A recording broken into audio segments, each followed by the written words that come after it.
Fortunately, there are a good deal of members of my community who are captured by this radical ideology, but there are a lot that aren't, and they are mostly just scared, and I think they just need to see other people like me, like other gay people, standing up and just saying something about it, because I know plenty of people who don't agree at all. They are just scared of the mob and of being canceled. Well, folks, I'm with Eva Kurilova. She is a writer from Calgary, and you explore the impacts of gender ideology on women, children, and society as a whole for several diverse publications. Eva, what exactly does that mean, the impact of gender ideology? It means that I explore the way that gender ideology harms women and children. Okay. So through policy, just through culture, the ways that women lose our single-sex spaces, the way that kids are taught nonsense in schools. I do a lot of research into prisons, for example, things like that. And you're open by the fact that you are lesbian, correct? And I want to bring that point up, Eva, just for one reason. There are some organizations in that community, Gays Against Groomers, LGB without the T, meaning, lesbians, gays, and bisexuals who don't want anything to do with the trans agenda. And I think these are the smart members of the community because they realize that a young person who might grow up to be a gay man, a young person that might grow up to be a lesbian. Right now, there's this it's almost like a fetish to say, oh, that's a boy trapped in a girl's body, a girl trapped in a boy's body, and they go through a transition that is unnecessary and later on regrettable. What are your thoughts on that?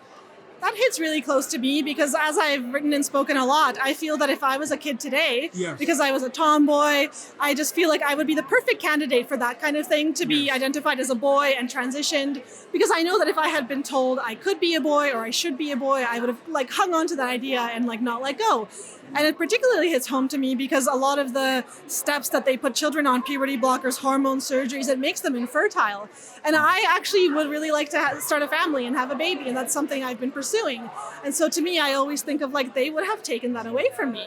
Of course, it's not the only issue, but that's what they're doing to young girls like me, taking that future away from them. 100%. And I don't understand this compulsion to target minors for this. Why can't we wait until that person is the age of majority in terms of gender reassignment?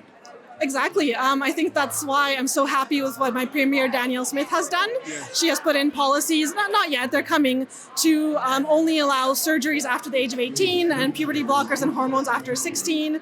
And I agree, why can't we just wait? They can make that choice when they're mature, when they can understand the implications of it, and it's better off that way.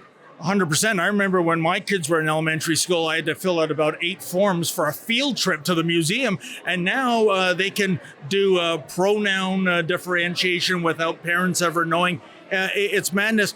Last question, Eva. You're very outspoken about this, of course. Why aren't there more members of your community, more lesbians, gays, bisexuals, that are saying, you know what, we're not signed up for the radical trans agenda. In fact, it's anti-gay, anti-lesbian. Are they afraid themselves of cancel culture, of being labeled transphobes?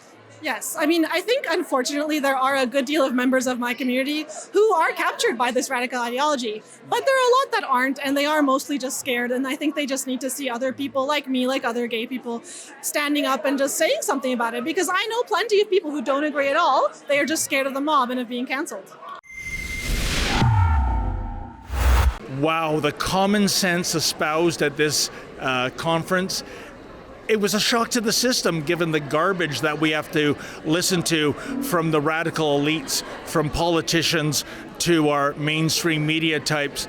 Folks, if you want to take a stand against transanity, please go to transmadness.com. That's transmadness.com. Sign the petition, and please, if you're able to, kindly make a donation.